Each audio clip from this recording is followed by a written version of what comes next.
Bonjour, dans Parashat Mishpatim et Parashat Kitavo, s'est développé dans ces deux parashiyot le sujet des prémices. On appelle ça mitzvat bikurim.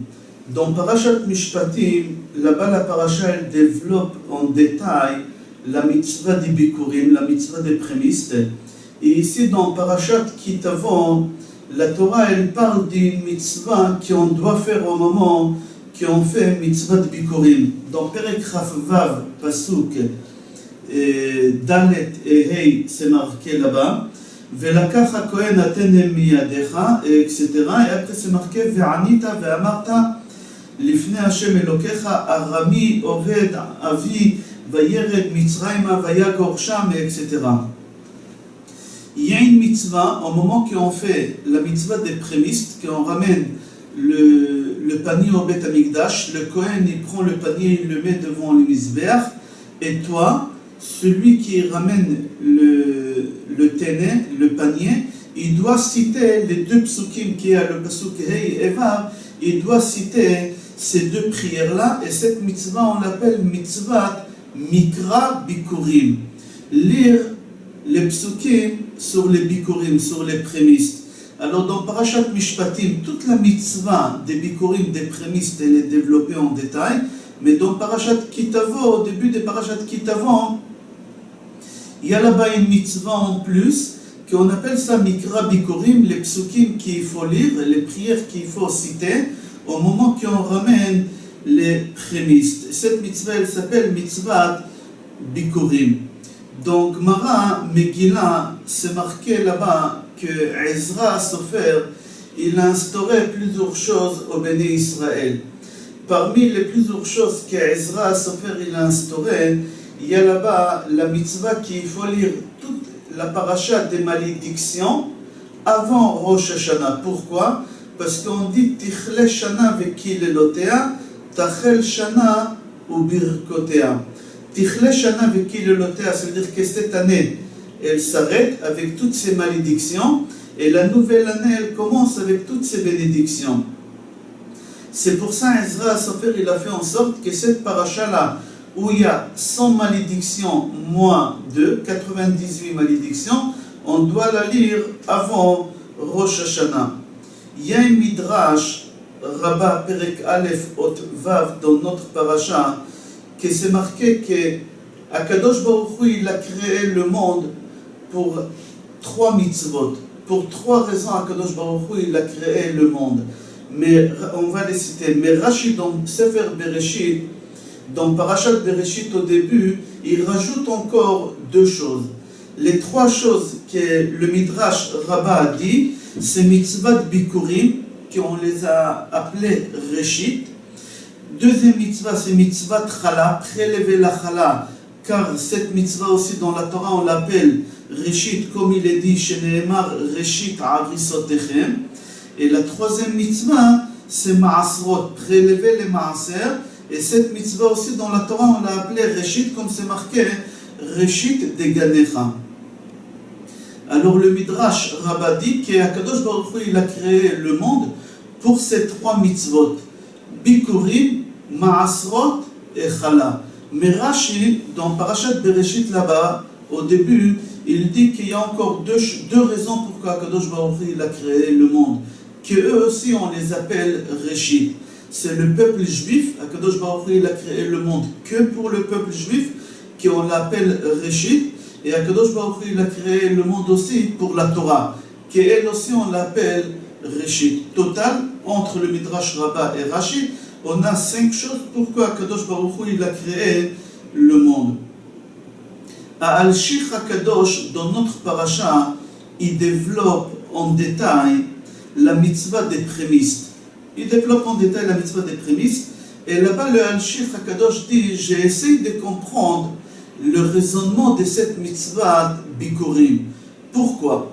Parce qu'il y a 2 sortes de personnes qui ramènent les prémices. Il y a le riche et il y a le pauvre. Le riche, il doit ramener les prémices avec des ustensiles en or, avec un panier en or ou en argent. Et le pauvre, il doit ramener les bikurim avec un panier en osier, en feuilles d'arbre, le moins cher parce qu'il n'a pas le moyen de ramener. Et ils doivent le porter depuis le nord d'Israël, s'il habite au nord d'Israël, il doit porter ce panier-là sur son épaule et y aller jusqu'à Yerushalayim, depuis le nord jusqu'à Yerushalayim. Et c'est marqué là-bas dans le Midrash en détail comment ça se déroulait, cette mitzvah. Et le Al-Shikh HaKadosh, venez, on va prendre le cas d'un bonhomme qui a un seul arbre de grenade ou un seul arbre de date. Et lui, ce bonhomme-là, au moment qu'il sort dans son jardin, et il voit que la première grenade pousse, alors il doit prendre un fil rouge et attacher cette grenade, et on appelle cette grenade prémiste, première. C'est elle la première qui est sortie, et chaque chose qui est le premier, on donne à Akadosh Baruch Hu, comme le Bechor. On doit donner à Akadosh Baruch Hu, alors il doit l'attacher. Et au moment que tous les grenades poussent, alors il doit récupérer cette grenade, la mettre dans un panier, une seule grenade, parce qu'il est pauvre, il a un seul arbre. Il doit la mettre dans son panier et mettre ses paniers sur son épaule et marcher depuis le nord d'Israël jusqu'à Yerushalayim. Et pendant toute la route, chaque fois quand il arrive devant une ville, les gens importants de la ville, ils doivent sortir pour lui chanter des chants, que ce soit les juges, que ce soit les ministres, que ce soit le maire. Et même s'il y a un roi qui habite dans cette ville, la Mishnah dit comme Agrippas Amelech, même le roi, il doit sortir pour accueillir ce bonhomme-là, avec sa seule date ou sa seule grenade. Le Al-Shikh HaKadosh, il dit que ce n'est pas compréhensible. Et en plus, plus loin que ça, le Al-Shikh HaKadosh dit qu'au moment que tu as cette grenade qui a poussé, c'est toi-même le propriétaire de ce champ-là, de cet arbre-là, c'est toi-même que tu dois couper cette grenade, que c'est toi-même tu dois fabriquer ton panier, tu dois mettre la grenade dedans, et c'est toi-même que tu dois quitter ta maison pour y aller jusqu'à Yerushalayim. Tu ne peux pas envoyer quelqu'un pour ramener cette grenade à Yerushalayim. Alors ça se déroulait dans une façon que le Al-Shikh HaKadosh, il a dit, je n'arrive pas à comprendre pour une grenade, pour une date, faire tout ça.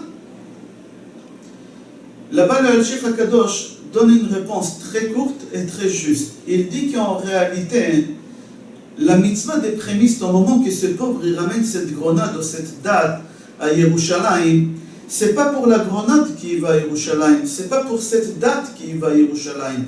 Lui, il va à Yerushalayim pour la simple raison, pour faire honneur à Akadosh Baruch Hu. La date ou la grenade, c'est le symbole seulement. C'est pas pour ça, Akadosh Baruch Hu n'a pas besoin de ta date ni de ta grenade pour que tu la ramènes à Yerushalayim. C'est seulement un symbole que tu ramènes avec toi. C'est une reconnaissance pour Akadosh Baruch Hu pour le bien qu'il t'a donné à toi et à ta famille. Alors pour remercier Akadosh Baruch Hu, tu dois te déplacer jusqu'à Yerushalayim.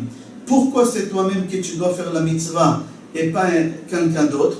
Tu ne peux pas nommer quelqu'un. Le Al-Shikh HaKadosh dit qu'au moment que Moshe Rabbeinu il a fait la guerre pour conquérir Israël, Akadosh Baruch Hu il a dit à Moshe Rabbeinu, Hineni sholech malach lefanecha, je t'envoie un ange pour qu'il va t'aider pendant cette guerre. Moshe Rabbeinu il a dit à Akadosh Baruch Hu, je ne veux personne, je ne veux pas d'ange, je veux que toi-même tu viens.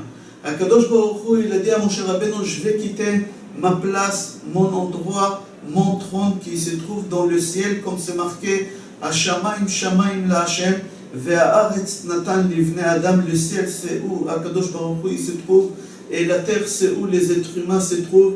Akadosh Baruch Hu il a dit à Moshe Rabbeinu, je quitterai ma place et je viendrai comme tu as demandé.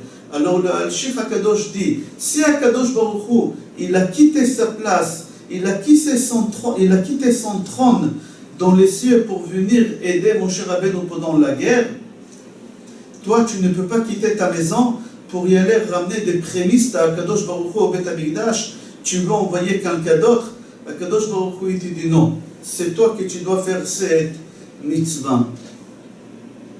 Il y a encore une mitzvah dans notre parasha, c'est la mitzvah 607.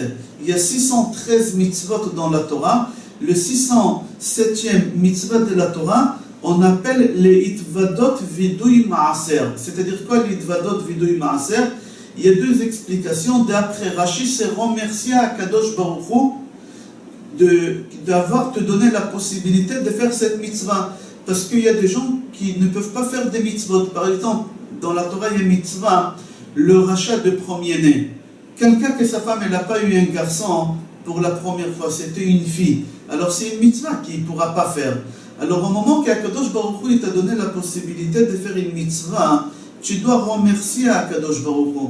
D'après Rashi Vidui Maasrot, c'est tu dois remercier Akadosh Baruch Hu qui t'a donné la possibilité de faire la mitzvah de Maaser et la mitzvah des prémistes. D'après d'autres personnes, on dit Vidui Maaser qu'au moment que tu arrives au Beth Amikdash, tu dis à Akadosh Baruch Hu, voilà, j'ai fait tous les mitzvot en ordre. Maaser Rishon, Maaser Shenim, Neta Reva'i, Orla, etc., etc. J'ai fait tous les mitzvot en ordre. Et là, j'arrive devant toi avec la mitzvah des prémistes. Comme ça, il dit, comme ça c'est marqué dans le commentateur. Il y a une Gemara dans Ta'anit, page Chafchet, qui c'est marqué là-bas, une histoire qu'un jour, les Romains, ils ont interdit aux Juifs de faire 2 mitzvot au Beth Amikdash. La première mitzvah, ils ont interdit aux Juifs de ramener au Beth Amikdash des bois pour le Mizbeach. On avait l'autel, il fallait allumer le feu, il fallait faire le sacrifice. Et pour allumer le feu, il fallait avoir des bois. Et ces bois-là, on l'a appelé Atzea Ma'aracha. Et les Atzea Ma'aracha, les Romains, ils ont interdit aux Juifs de les ramener au Beth Amikdash. Deuxième chose que les Romains, ils ont interdit aux Juifs de rapporter au Beth Amikdash, c'est rapporté dans Gemara Ta'anit, page Chafret, c'était les prémistes, les bikurim. On n'avait pas le droit de ramener les bikurim. Ils nous ont interdit ces 2 mitzvot. Mais les Juifs, qu'est-ce qu'ils ont fait? Pour ramener les Atzea Ma'aracha, les bois pour l'autel, ils prenaient les bois et ils fabriquaient des échelles chez eux à la maison. Et ils prenaient ces échelles sur leur épaule et ils partaient à Yerushalayim. Et s'ils se faisaient arrêter par des policiers, par des contrôleurs, ils leur disaient c'est quoi ça? Alors les Juifs, ils leur disaient on va maintenant dans les champs pour monter sur les arbres pour attraper les oisillons. Alors ils les laissaient passer, comme ça ils arrivaient à Yerushalayim. À Yerushalayim, ils démontaient là-bas les échelles et ils donnaient au Beth Amikdash les Atzea Ma'aracha, les bois pour faire les sacrifices, pour faire le feu au Beth Amikdash. Et concernant les prémistes, comment ils faisaient les Juifs pour pouvoir ramener les prémistes au Beth Amikdash? Ils prenaient les paniers et ils enveloppaient le panier tout entier avec des figues. Ils mettaient l'appareil avec quoi on coupe les figues sur les figues et avec ça ils partaient à Yerushalayim. Et sur les routes, si les policiers les arrêtaient, ils leur disaient où vous partez? Ils leur disaient on vient de revenir de couper dans les champs tous les figues. Ils les laissaient passer et au moment qu'ils arrivaient à Yerushalayim, ils retiraient le panier, ils les décoraient et ils faisaient la mitzvah des prémistes à Yerushalayim. La question qu'elle se pose, pourquoi ils ont interdit aux Juifs ces 2 mitzvot? Et Atzea Ma'aracha, les bois, et aussi les Te'enim, la mitzvah des prémistes. Pourquoi ils ont interdit ces 2 mitzvot-là? C'est marqué pour la simple raison qu'Akadosh Baruch Hu, il a dit que ces mitzvot-là, on doit les faire avec joie. Et la joie, elle était énorme, qu'on avait la mitzvah Vesimachta, Vesamachta. Au moment que tu fais cette mitzvah, tu dois être joyeux et tu dois rendre joyeux les autres. C'est une mitzvah de rendre tout le monde joyeux et toi aussi tu dois être joyeux au moment que tu fais cette mitzvah. Et les Romains, ils n'ont pas voulu que les Juifs soient joyeux parce qu'ils ont dit au moment qu'un Juif il est joyeux, il ramène la Géoula, il ramène la délivrance finale. Et ils n'ont pas voulu que les Juifs soient joyeux. C'est pour ça qu'ils ont éliminé les 2 mitzvot qu'on est obligé de les faire avec joie et rendre joyeux les autres. C'est marqué Ashkifa mima'on kochecha. Ashkifa, Akadosh Baruch Hu nous surveille, Akadosh Baruch Hu nous regarde du ciel, mais de quel ciel? Puisqu'il y a 7 cieux. Et chaque ciel, il a un nom. Et le 4e ciel, il s'appelle Ma'on. Et Akadosh Baruch Hu, Ashkifa mima'on kochecha, Akadosh Baruch Hu, il nous regarde du 4e ciel, qu'on l'appelle Ma'on. Pourquoi Kadosh Baruch Hu, il nous regarde toujours du quatrième ciel qu'on l'appelle Ma'on? Parce qu'il faut savoir que toute la joie, elle se trouve dans ce ciel qui s'appelle Ma'on. Comme on voit, au moment qu'on fait Birkat Amazon, où il y a Khatan et Kala, au moment qu'il y a Sheva Brachot, dans Birkat Amazon, on rajoute là-bas chez Asimcha Bima'onon, que la Simcha, elle se trouve dans Ma'onon, c'est-à-dire dans le quatrième ciel, qu'on l'appelle Ma'on. C'est-à-dire que pour Akadosh Baruch Hu, c'est très très important la joie. La joie, c'est très important à tel point qu'Akadosh Baruch Hu, il se trouve beaucoup plus souvent dans ce ciel qui s'appelle Ma'on. On a dit dans Parashat Kitavo, il y a 100 malédictions, moins 2. Total 98 malédictions. Pourquoi ces malédictions, il nous arrive, chas v'shalom, les 98 malédictions? C'est la Parasha qui pose la question. Pourquoi il y a ces 98 malédictions qui doivent nous arriver, chas v'shalom? La Torah, elle répond, je cite à l'intérieur, Al tachat asher lo avadta et Hashem Elohecha besimcha ou betuv levav. Akadosh Baruch Hu, il ramène les 98 malédictions pour la personne qui ne vit pas et qui ne sert pas Dieu avec joie. La joie, elle est tellement importante pour Akadosh Baruch Hu qu'Akadosh Baruch Hu dit au moment qu'un juif vit avec joie et il me sert avec joie, je lui donne toutes les bénédictions. Mais chas v'shalom, à partir du moment qu'un juif ne sert pas Akadosh Baruch Hu avec joie, avec tristesse, ou il ne vit pas avec la joie, Akadosh Baruch Hu, il lui ramène les 98 malédictions, chas v'shalom, qu'il y a dans cette paracha. On va continuer à parler de la joie. Il y a une Gemara dans Ta'anit qui raconte qu'Eliyahu Hanavi, il avait l'habitude d'aller dans un marché qui s'appelait Lefet.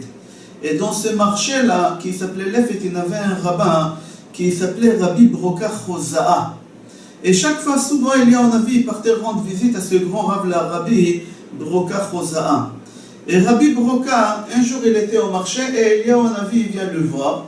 Et en train de discuter, Rabbi Broka demande à Eliyahu Hanavi, est-ce qu'il y a quelqu'un ici dans ce marché il fait partie du monde futur?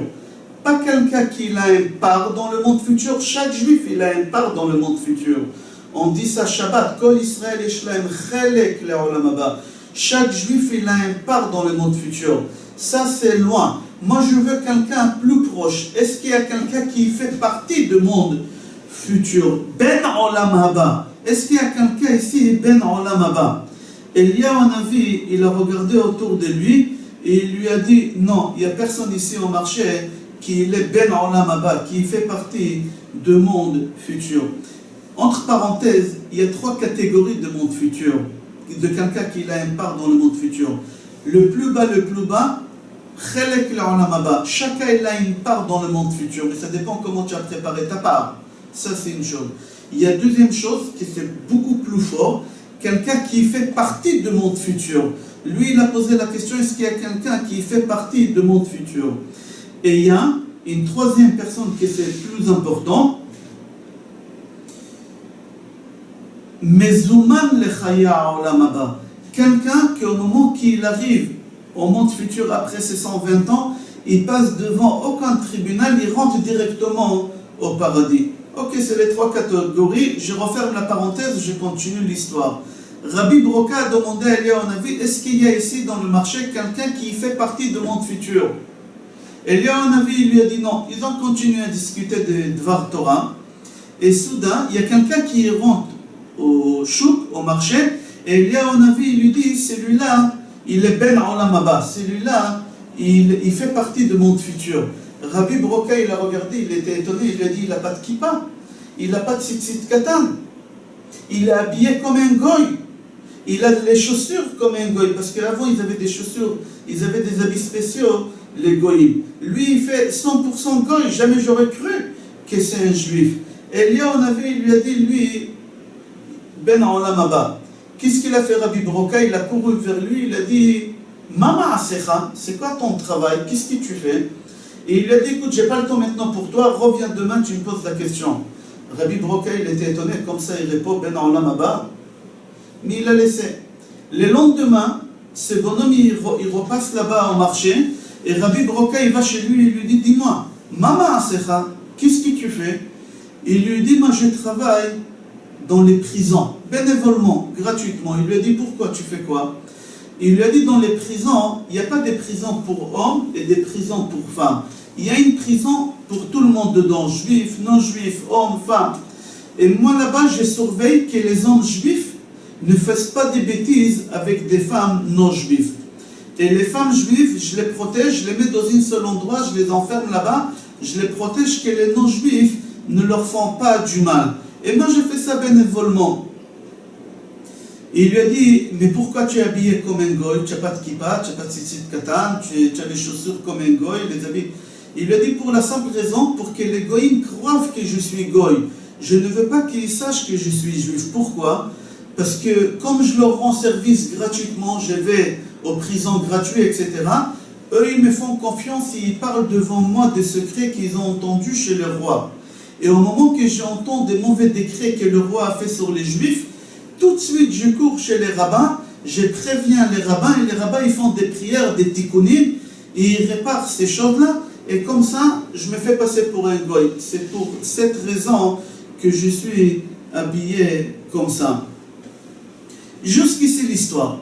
Il y a une deuxième histoire, quelques jours après, Eliyahu Hanavi revient dans ce marché-là. Et il voit Rabbi Broca, et Rabbi Broca il lui pose la question, est-ce qu'il y a quelqu'un dans ce marché maintenant, encore, qui fait partie du monde futur?